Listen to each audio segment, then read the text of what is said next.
వాస్తవంగా అసలు బయట మనం అది కొంటే బియ్యం ఎంత అవుతుంది? మినిమం 35 రూపాయలు. ప్రభుత్వం కొంటుంది 35 రూపాయలు.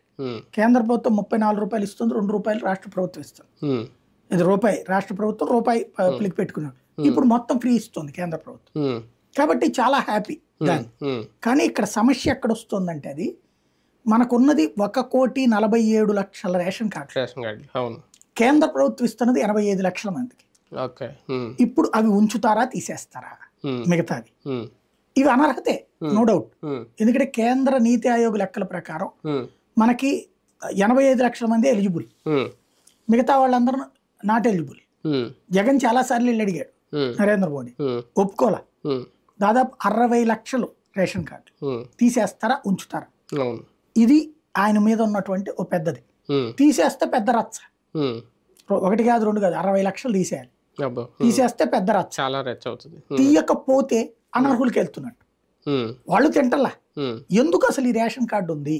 ఇది ఫస్ట్ ఆలోచించాలి. వైట్ రేషన్ కార్డుకి సంబంధించిన సమస్య పరిష్కారం కావాలంటే నాదెళ్ల మనోహర్ చదువుకున్నోడు, బాధ్యత కలిగినటువంటి వాడు, సరిగ్గా చర్చించి పబ్లిక్ తో కూడా